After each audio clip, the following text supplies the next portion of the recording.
ಶುಭೋದಯ. ಇವತ್ತು 10ನೇ ತರಗತಿಯ ವಿದ್ಯಾರ್ಥಿಗಳಾಗಿರ್ತಕ್ಕಂಥ ತಮಗೆ ಇರ್ತಕ್ಕಂತಹ ಪಾಠ ಯಾವುದು? ವಾದ್ಯ ಶಿಲ್ಪಿಗಳು. ಆದರೆ ವಾದ್ಯ ಶಿಲ್ಪಿಗಳು ಪಾಠದ ಮೇಲೆ ವಿದ್ಯಾರ್ಥಿಗಳೇ ಏನ್ ಮಾಡ್ತಾ ಇದ್ದಾರೆ ಅಂದ್ರೆ ಆಶು ಭಾಷಣ ಕಾರ್ಯಕ್ರಮವನ್ನ ಮಾಡ್ತಾ ಇದ್ದಾರೆ. ಈಗ ವಾದ್ಯ ಶಿಲ್ಪಿಗಳು ಪಾಠದಲ್ಲಿ ಬರ್ತಕ್ಕಂತಹ ವಿಷಯಗಳಿಗೆ ಅನುಗುಣವಾಗಿ ಒಬ್ಬೊಬ್ಬ ವಿದ್ಯಾರ್ಥಿ ತನಗೆ ಬರ್ತಕ್ಕಂತಹ ವಿಷಯವನ್ನ ಮಂಡಿಸ್ತಾ ಇದ್ದಾನ.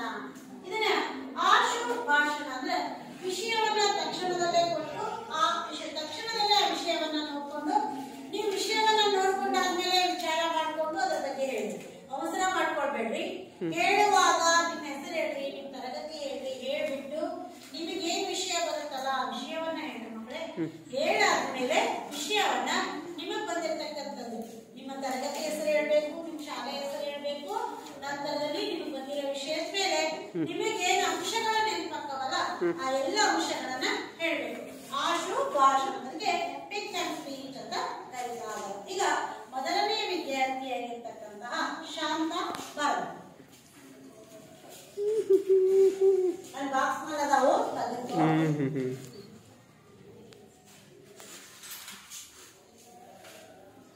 ನಿಮ್ಗೆ ಯಾವ ವಿಷಯ ಬಂದಂತೆ ಜೋರ ಹೇಳಿ, ಎಲ್ರಿಗೂ ಕೇಳಗೆ, ಎಲ್ರಿಗೂ ಕೇಳಂಗೆ.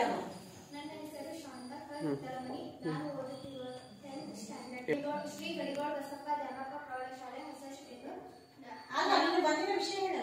ನಾಲ್ವಡಿ ಕೃಷ್ಣರಾಜ ಒಡೆಯರ ಬಗ್ಗೆ ಬಂದ ಮೈಸೂರು ಸಂಸ್ಥಾನ ಅವರಿಗೆ ಬಂದಿರ್ತಕ್ಕಂತಹ ವಿಷಯದ ಬಗ್ಗೆ ಒಂದು ನಿಮಿಷ ನೀವು ಯೋಚನೆ ಮಾಡ್ಬಿಟ್ಟು ಹೇಳಿ, ಅವಸರ ಮಾಡ್ಕೋಬೇಡಿ. ನಾಲ್ವಡಿ ಕೃಷ್ಣರಾಜರ ಒಡೆಯರ ಬಗ್ಗೆ ಮೈಸೂರು ಸಂಸ್ಥಾನ ಒಡೆಯರ ರಾಜ ಸಂಸ್ಥೆ 24ನೇ ರಾಜರು ನಾಲ್ವಡಿ ಕೃಷ್ಣರಾಜ ಒಡೆಯರು. ಇವರ ಆಳ್ವಿಕೆ 1902ರಿಂದ 1940ರವರೆಗೆ ನಡೆಯಿತು. ನಾಲ್ವಡಿ ಕೃಷ್ಣರಾಜ ಒಡೆಯರು 1895ರಲ್ಲಿ ಪ್ರೌಢಶಾಲೆ ಆಯ್ತಾ? ನೋಡೋ, ನೆನ್ಪು ಮಾಡ್ಕೊ. ಇನ್ನು ಏನಾರು ಹೇಳಂಗಿದ್ರೆ ಹೇಳ್ಬಾ. ಆಯ್ತು. ನಾಲ್ವಡಿ ಕೃಷ್ಣರಾಜರು ಏನು ಅಧಿಕಾರಕ್ಕೆ ಬಂದಾಗ ಏನು ಎಲ್ಲ ವಿಷಯಗಳನ್ನ ಹೇಳ್ಬೋದು. ಪ್ರಯತ್ನಿಸ್ಬೇಕು. ನೆಕ್ಸ್ಟ್ ಟೈಮ್ ಬಾಯ್. ಶಶಿಕಾಂತ ಪವನ್ ಗಡಿಗೋಳ್ ವಿಷಯವನ್ನ ತಗೊಳ್ತಾರೆ. ಯಾರು ನೋಡೋ ಒಂದು ಚೀಟಿ ತಗೊಂಡಿದ್ದಾರೆ. ಏನ್ ಬರುತ್ತೆ ನಿಮ್ ವಿಷಯ ಹೇಳ. ಮಾದರಿ ಮೈಸೂರು. ಮೈಸೂರು ಹೆಂಗ ಮಾದರಿ ರಾಜ್ಯ ಬಂದನ ನಮ್ಮ ಪವನ್ ಗಡಿಗೋಳ್. ನಿನ್ನ ಹೆಸರು ನಿನ್ನ ಪರಿಚಯದಲ್ಲಿ ಹೇಳು. ನನ್ನ ಹೆಸರು ಪವನ್ ರುದ್ರಪ್ಪ ಗಡಿಗೋಳ್.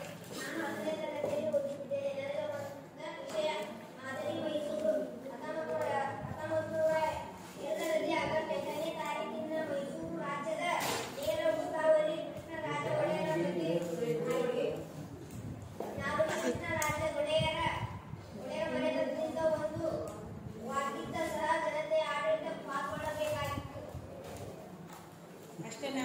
ಮಾದರಿ ಮೈಸೂರು ಹೆಂಗಾಯ್ತು, ಯಾವ್ಯಾವ ರೀತಿಯ ಆಡಳಿತದಲ್ಲಿ ಬದಲಾವಣೆ ಆಯ್ತು ಪವನ, ಇವತ್ತೇನು ಅಭಿವೃದ್ಧಿ ಕಾರ್ಯಗಳದಾವಲ್ಲ ಅವೆಲ್ಲವುಗಳು ಕೂಡ ಹೇಳೋ ವಿಷಯ ಬರುತ್ತೆ. ನೆಕ್ಸ್ಟ್ ನಿನ್ನ ಹೆಸರು ಅಲ್ಲೇ ನಂತರ ಚೆನ್ನಾಗತ್ತೆ. ಇನ್ನು ಉಳಿದ ನೀ ಹಂಗ ವಿಡಿಯೋ ಆಗ್ತಿರ್లేదు. ಈಗ ಮುಂದಿನ ವಿದ್ಯಾರ್ಥಿ ಶಶಿಕಾಂತ್ ಕೇಸರ್ಮಠ್.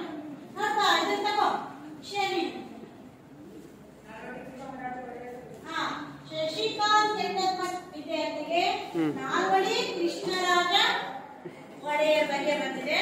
ಒಂದ್ 2 ನಿಮಿಷ ನೆನ್ಪು ಮಾಡ್ಕೊಂಡು ಅವಸರ ಮಾಡ್ಬಿಡ. ನೆನ್ಪು ಮಾಡ್ಕೋ. ಹೆಂಗ್ ಮಾಡ್ತೀವಿ? ತರಗತಿ ಹೇಳು.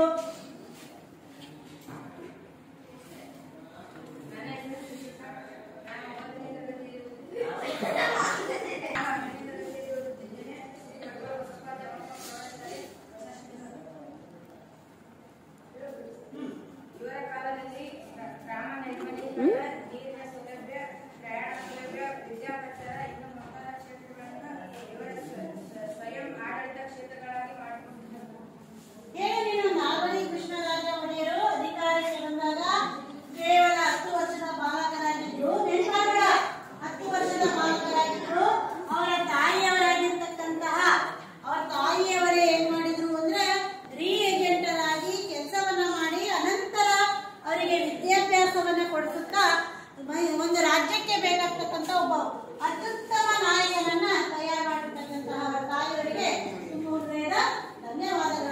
ಇನ್ನು ಬಹಳಷ್ಟು ಬದಲಾವಣೆಗಳಾಗಿದವು.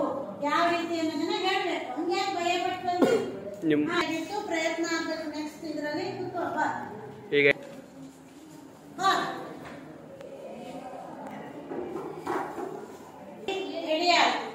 ಈ ವಿದ್ಯಾರ್ಥಿಯಿಂದ ಈಗ ವಿಷಯವನ್ನ ತಗೊಂಡ್ರೆ ಅವಸರ ಮಾಡ್ಕೋಬೇಡ. ನೀನು ಬಂದಿರೋ ವಿಷಯವನ್ನ ನೋಡ್ಕೋ. ಆಮೇಲೆ ಒಂದು ನಿಮಿಷ ನಿಂತ ವಿಚಾರ ಮಾಡು. ಆಮೇಲೆ ಹೇಳ್ಬೇಕು. ಆಶುಭಾಷಣ ಅಂದ್ರೆ ಏನು ಅಂದ್ರೆ ಕರಿಪ ನಿನಗೆ ಬಂದಿರೋ ವಿಷಯನ ನಾಲ್ವಡಿ ಕೃಷ್ಣರಾಜ ಒಡೆಯರು ಮೈಸೂರು ರಾಜ್ಯಕ್ಕಾಗಿ ಯಾವ ರೀತಿಯಾಗಿರ್ತಕ್ಕಂತಹ ಕೊಡುಗೆಗಳನ್ನು ಕೊಟ್ಟಿದ್ದಾರೆ ಅನ್ನೋದನ್ನ ರವಿ ಗಿಡಿಯಾಲ ಒಂದೆರಡು ನಿಮಿಷ ನಿಂತ್ಕೊಂಡು ಹೇಳ. ಅವಸರ ನೆನ್ಪು ಮಾಡ್ಕೊಂಡು ಹೇಳು.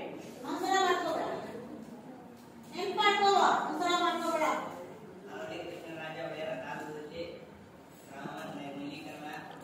ಒಂದೇನಪ್ಪ ರಾಮ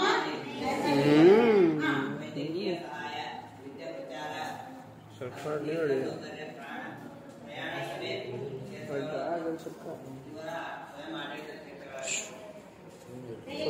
ಮತ್ತೆ ಮಾಡಿದವರು ನಾಲ್ವಡಿ ಕೃಷ್ಣರಾಜ ಒಡೆಯರು ಗ್ರಾಮವನ್ನ ಸ್ವಚ್ಛ ಮಾಡಬೇಕು. ಗ್ರಾಮದ ಒಂದು ನೈರ್ಮಲೀಕರಣ ಮಾಡಿದವು. ನಂತರದಲ್ಲಿ ವೈದ್ಯಕೀಯವಾಗಿ ನಾವು ಸುರಕ್ಷತಾ ದೃಷ್ಟಿಯಿಂದ ಆರೋಗ್ಯ ಇರಬೇಕು. ಮನುಷ್ಯರಿಗೆ ಆರೋಗ್ಯ ಇದ್ರೆ ಏನೆಲ್ಲ ಸಾಧನೆ ಮಾಡಬಹುದು ಅನ್ನೋದನ್ನ ಹೇಳಿದ್ರು. ಅನಂತರ ಇತರ ಎಲ್ಲ ಕ್ಷೇತ್ರದಲ್ಲಿ ಶೈಕ್ಷಣಿಕ ಎಲ್ಲಾ ಕ್ಷೇತ್ರಗಳಲ್ಲೂ ತಮ್ಮ ಕಾರ್ಯವನ್ನು ವಿದ್ಯಾಪ್ರಚಾರವನ್ನು ಶೈಕ್ಷಣಿಕ ಕಾರ್ಯ ಒತ್ತು ಕೊಟ್ಟರು. ಎಲ್ಲರೂ ಕೂಡ ಶಿಕ್ಷಣವನ್ನ ಪಡಿಬೇಕು ಅನ್ನೋದನ್ನ. ಆಯ್ತಾ? ಇನ್ನು ವಿಷಯ ಮಂಡಿಸ್ಬೇಕಾಗಿತ್ತು. ನೆನ್ಪು ಮಾಡ್ಕೋಬೇಕು ಅಂತ ಹೇಳಿದೆ ನಾನು. ಕ್ಲಾಸ್ ಆಗ್ಬೇಕು.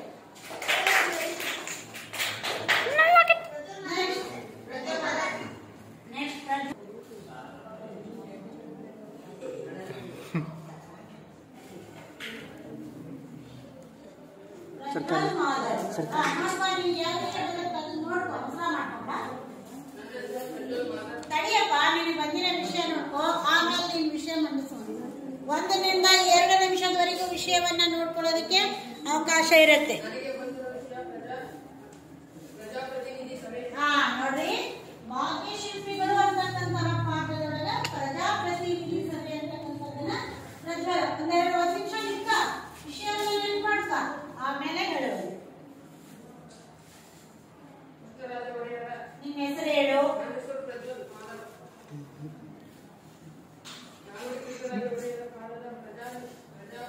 ಪ್ರತಿನಿಧಿ ಸಭೆಯ ನೂತನ ರೂಪದಲ್ಲಿ ಪಡೆದು ನಿಜವಾದ ಜನ ಪ್ರತಿನಿಧಿ ಸಭೆಯಾಗಿ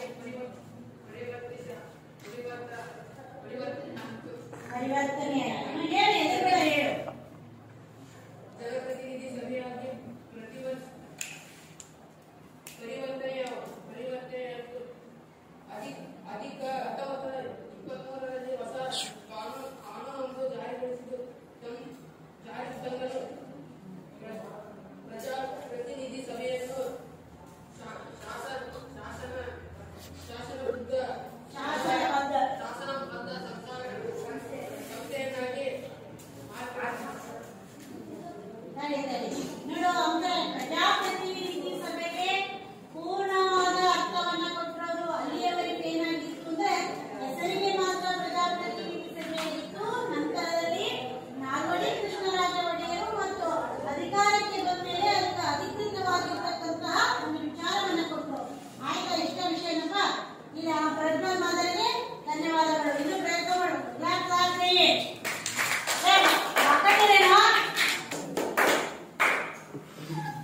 ನೆಕ್ಸ್ಟ್ ಗಣೇಶ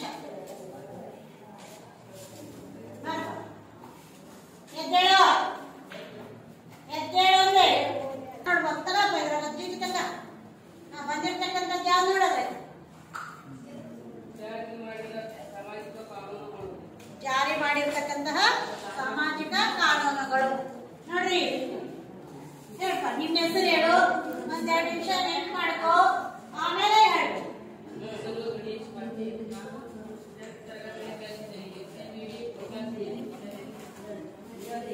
ಹೆದರ್ಬೇಡ. ಹೇಳು. ಹೇಳು, ಬೇಗ ಹೇಳು. 1990ರಲ್ಲಿ ದೇವಾಸಿನಿ ದೇವದಾಸಿ ಪದ್ಧತಿ ನಿರ್ದೇಶಿಸಿದೆ. 1910ರಲ್ಲಿ ಬಸವಿ ಪದ್ಧತಿ ರದ್ದು 1914ರಲ್ಲಿ ಶಾಲಾ ಪ್ರವೇಶ ಜಾತಿ ಪರಿಣಾಮ ನಿರ್ದೇಶಿಸುವ ಕಾಯ್ದೆ ಸ್ತ್ರೀಯರಿಗೆ ಕಡ್ಡಾಯವಾಗಿ ಶಿಕ್ಷಣ ಜಾರಿ ತಂದಿದೆ. 1914ರಲ್ಲಿ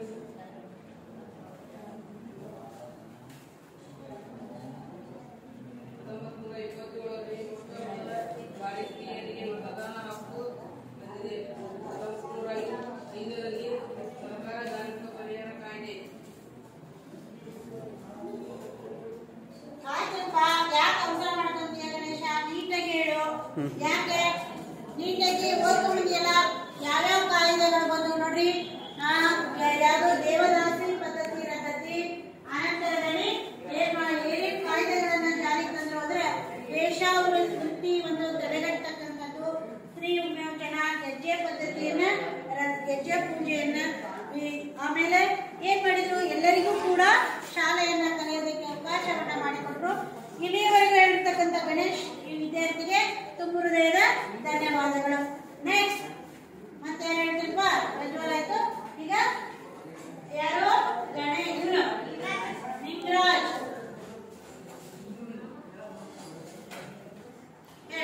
ನಿನ್ನ ಹೆಸರು ಹೇಳು, ಜೋರಾಗಿ ಹೇಳು.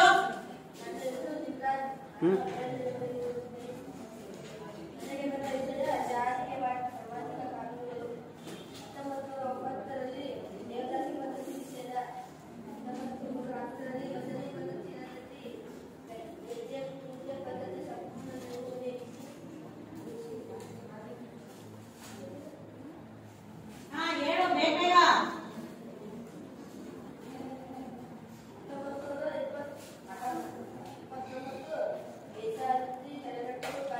ವೇಷವೃತ್ತಿಯನ್ನ ತಡೆಗಟ್ಟತಕ್ಕಂತಹ ಕಾಯ್ದೆ.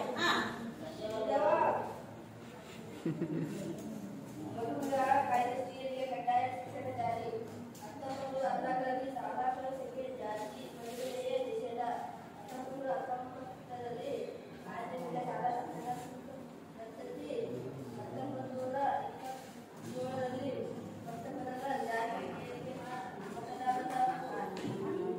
1905ರಲ್ಲಿ ಸರ್ಕಾರಿ ಕಾರ್ಮಿಕ ಪರಿಹಾರ ಕಾಯ್ದೆ. 1912ರಲ್ಲಿ ಮೈಸೂರು ಗ್ರಾಮ ನ್ಯಾಯಾಲಯ ಕಾಯ್ದೆ. 1918ರಲ್ಲಿ ಗ್ರಾಮ ಪಂಚಾಯತಿಗಳ ಕಾಯ್ದೆ ಜಾರಿಗೆ ತಂದು ನೋಡು, ನೀನು ಇನ್ನೂ ಸ್ಪಷ್ಟವಾಗಿ ಹೇಳಿಲ್ಲ. ನೋಡಿ, ಆ ಸಂದರ್ಭದಲ್ಲಿ ಸಾಮಾಜಿಕ ಪಿಡುಗುಗಳಾಗಿರ್ತಕ್ಕಂಥ ವೇಷವೃತ್ತಿ, ಅನಂತರದಲ್ಲಿ ಆಮೇಲೆ ಮರು ವಿವಾಹ, ವಿಧವಾ ವಿವಾಹ, ಶೈಕ್ಷಣಿಕವಾಗಿ ಸ್ತ್ರೀಯರಿಗೆ ಕಡ್ಡಾಯ ಶಿಕ್ಷಣ ಇತ್ಯಾದಿ ವಿಚಾರಗಳನ್ನ ಒಳಗೊಂಡಿರ್ತಕ್ಕಂತಹ ಕೆಲವೊಂದು ಕಾಯ್ದೆಗಳನ್ನ ಆಮೇಲೆ ಏನ್ ಮಾಡ್ತಾ ಇದ್ರು ಅಂದ್ರೆ, ಅವಾಗ ಬಡವರ ಮನೆ ಹೆಣ್ಮಕ್ಳು ಅಥವಾ ಕೆಳಜಾತಿ ಹೆಣ್ಮಕ್ಳು ತುಂಬಾ ಚೆನ್ನಾಗಿದ್ರು ಅಂದ್ರೆ ಅವರಿಗೆ ದೇವರಿಗೆ ಬಿಡೋದು ಅಥವಾ ಗೆಜ್ಜೆ ಕಟ್ಟೋದು, ದೇವದಾಸಿ ಪದ್ಧತಿಯನ್ನ ತಂದಿದ್ರು. ಇದನ್ನೆಲ್ಲ ಏನ್ ಮಾಡಿದ್ರು ಅವರು? ನಾಲ್ವಡಿ ಕೃಷ್ಣರಾಜ ಒಡೆಯರು ವಿರೋಧಿಸಿದ್ರು. ಇನ್ನೂ ಪ್ರಯತ್ನ ಆಗ್ಬೇಕು. ನಿಂಗರಾಜ್ ವಿದ್ಯಾರ್ಥಿಗೆ ಧನ್ಯವಾದಗಳು. ಹೇಳಪ್ಪ ಪ್ರಶಾಂತ, ನಿನಗೆ ಬರ್ತಕ್ಕಂತ ವಿಷಯ ನೋಡ. ನೆಕ್ಸ್ಟ್ ವಿದ್ಯಾರ್ಥಿನಿಯ ರೆಡಿ ಇರಮ್ಮ. ಹಿಂದಿನ ಇದರ ರೆಡಿ ಅಂತ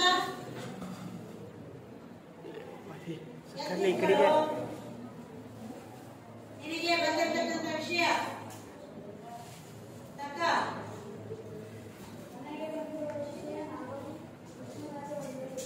ನೋಡಿ. ಪ್ರಶಾಂತ್ ಅಳವನಿಗೆ ಏನ್ ಬಂದಿದೆ ಅಂದ್ರೆ ನಾಲ್ವಡಿ ಕೃಷ್ಣರಾಜ ಒಡೆಯರು. ಒಂದೆರಡು ನಿಮಿಷ ಯೋಚನೆ ಮಾಡಿ.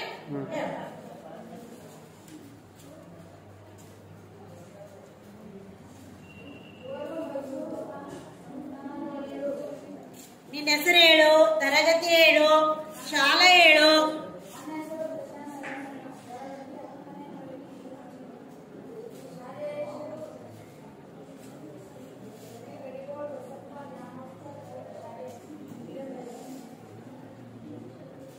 ಈಗ ಹೇಳು, ಜೋರಾಗಿ ಹೇಳು. ನಾಲ್ವಡಿ ಕೃಷ್ಣರಾಜ ಒಡೆಯರು.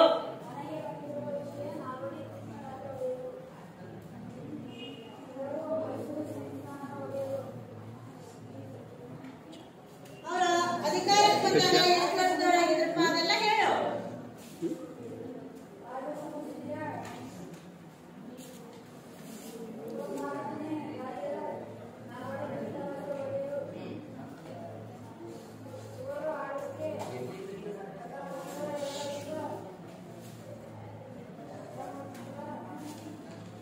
ಎಲ್ಲಿಂದ ಎಲ್ಲಿವರೆಗೂ ಆಡಳಿತ ಸ್ಪಷ್ಟವಾಗಿ ಹೇಳ್ಪ.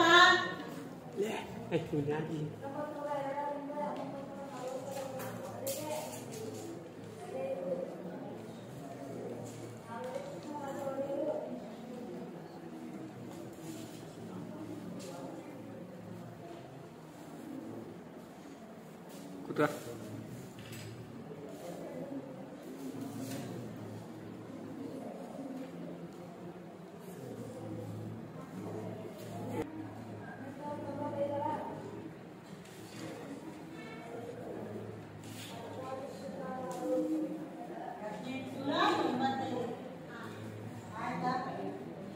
ವಿಷಯ ಇನ್ನೂ ಸ್ವಲ್ಪ ಸುತ್ತಕೊಂಡು ಬರಬೇಕು.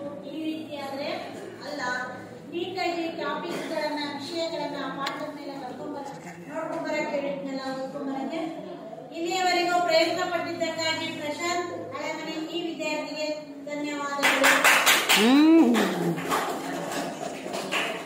ನೆಕ್ಸ್ಟ್ ಜೀವನ್, ನೀವು ಅಲ್ಲಿ ಹೋಗಿ ಹೇಳ್ಬೇಕು. ನೀವು ಹೊಸ ಮೆಟ್ರೋ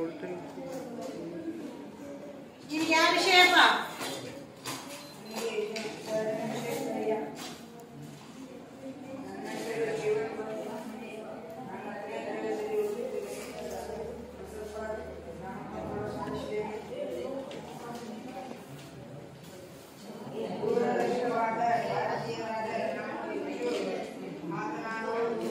ನೋಡಲೇ ಉಳಿದವರೇ ಮಾತಾಡ್ತೀರಿ.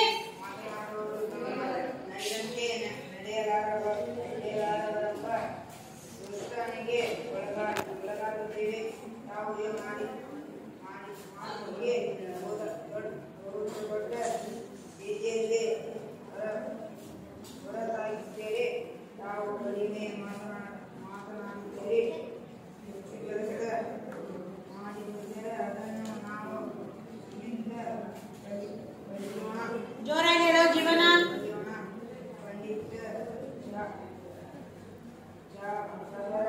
ಜವಾಹರ್ಲಾಲ್ ನೆಹರು.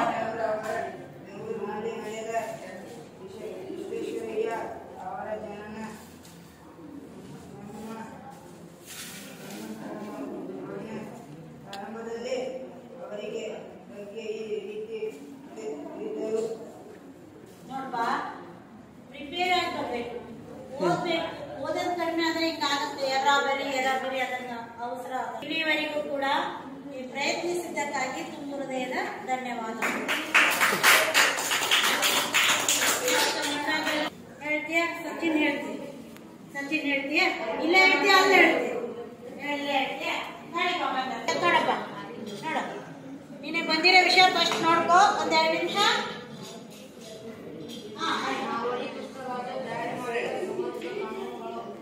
ನಿಮಗೇನ್ ಬಂದಾವ ಅಂದ್ರೆ ಸಚಿನ್ ಸಾಲಿಗೆ ಮಾತಾಡಂಗಿಲ್ಲ, ಮಾತಾಡಿದ್ರೆ ಮತ್ತೆ ನಿಲ್ಲಿಸಿ ಮತ್ತೆ ಕೇಳ್ತೇವೆ ಪ್ರಶ್ನೆ. ಸಚಿನ್ ಸಾಲಿಗೆ ಬಂದಿರ್ತಕ್ಕಂಥ ವಿಷಯ ಏನಪ್ಪ?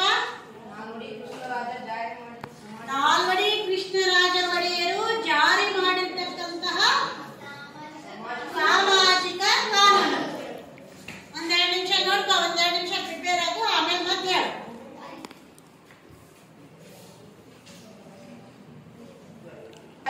ದೇವರಾಶಿ ಪದ್ಧತಿ ನಿಷೇಧ 1810 ಬಸವಿ ಪದ್ಧತಿ 1836 ವೇಶ್ಯಾವೃತ್ತಿ ತಡೆಗಟ್ಟುವ ಕಾಯ್ದೆ ಸ್ತ್ರೀಯರಿಗೆ ಕಡ್ಡಾಯ ಶಿಕ್ಷಣ ಜಾರಿಗೆ ಮೊಟ್ಟ ಮೊದಲು ಬಾರಿಗೆ ಸ್ತ್ರೀಯರಿಗೆ ಮತದಾನ ಹಕ್ಕು 1814 ಮೈಸೂರು ಗ್ರಾಮ ನ್ಯಾಯಾಲಯ ಕಾಯ್ದೆ ಯಾವ್ಯಾವ ಜಾರಿ ತಂದ್ರಪ್ಪ ಅವರು? ಹೆಣ್ಣು ಮಕ್ಕಳಿಗೆ ಕಡ್ಡಾಯವಾಗಿ ಶಿಕ್ಷಣವನ್ನ ಕೊಡಬೇಕು. ಆಮೇಲೆ ಅವಾಗ ಏನಾಗಿತ್ತು ಅಂದ್ರೆ ದೇವದಾಸಿ ಪದ್ಧತಿ ಇತ್ತು, ಹೆಣ್ಣು ಮಕ್ಕಳಿಗೆ ಗೆಜ್ಜೆ ಕಟ್ಟತಕ್ಕಂಥ ಪದ್ಧತಿ ಇತ್ತು, ಆಮೇಲೆ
ವಿಷಯ ಫಸ್ಟ್ ನೆನ್ಪು ಮಾಡಿ, ಎಲ್ಲರಿಗೂ ಫಸ್ಟ್ ವಿಷಯ ಹೇಳು, ವಿಷಯವನ್ನ ನೆನ್ಪು ಮಾಡ್ಕೋ, ಆಮೇಲೆ 1 ನಿಮಿಷ ಬಿಟ್ಟು ಹೇಳು.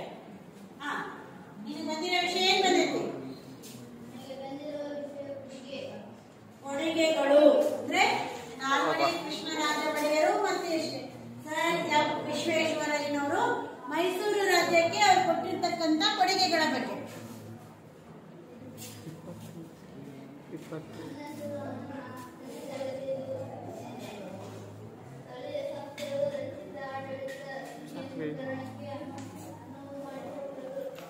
ಹಾ, ಜೋರಾಗಿ ಹೇಳ್ಬೇಕು ಆನಂದ.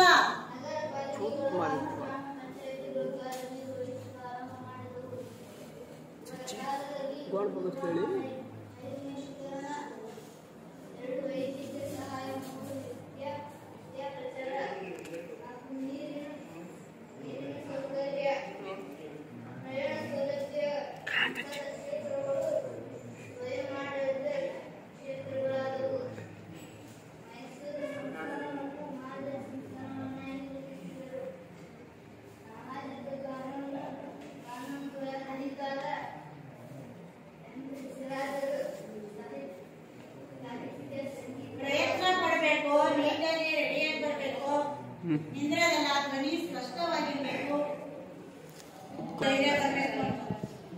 ಇಲ್ಲಿಯವರೆಗೂ ಹೇಳಿರ್ತಕ್ಕಂಥ ವಿದ್ಯಾರ್ಥಿಗೆ ಧನ್ಯವಾದಗಳು.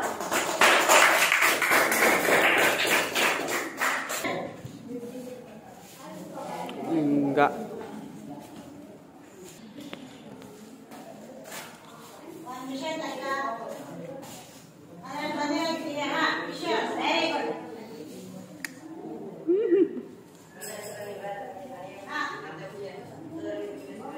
ತಡಿ 1 ನಿಮಿಷ. ಸರ್ ಎಂ ವಿಶ್ವೇಶ್ವರಯ್ಯಗೆ ನೆನ್ಪು ಮಾಡು, ಆಮೇಲೆ ವಿಷಯವನ್ನ ಮಾಡು. ವಿಶ್ವೇಶ್ವರಯ್ಯ ಅವರು ನೇತಾಜಿ ಅಕ್ಷರ ಭಾಷೆ ವೈಜ್ಞಾನಿಕರಣವಿಲ್ಲದೆ ಅವನತಿ ಎಂಬ ಘೋಷಣೆ ಮಾಡಿದರು. ಭದ್ರಾವತಿಯ ಕನ್ನಡ ಮತ್ತು ಕಾರ್ಖಾನೆಯನ್ನು ಸ್ಥಾಪಿಸುವುದು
ಇಲ್ವಾ? ಇಲ್ಲಿಯವರೆಗೂ ಪ್ರಯತ್ನಿಸಿದ್ದಕ್ಕಾಗಿ ತುಂಬ ಹೃದಯದ ಧನ್ಯವಾದ.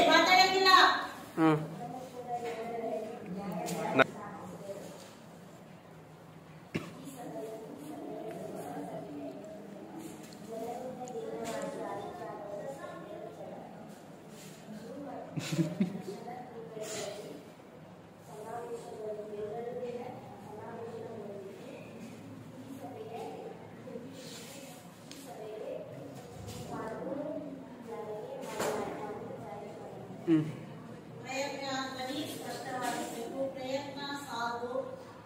ಏನಾಗಬೇಕು? ಇನ್ನೂ ಹೆಚ್ಚಿನ ಪ್ರಯತ್ನವನ್ನ ಮಾಡಬೇಕು. ಇಲ್ಲಿಯವರೆಗೆ ಹೃದಯದ ಧನ್ಯವಾದಗಳು.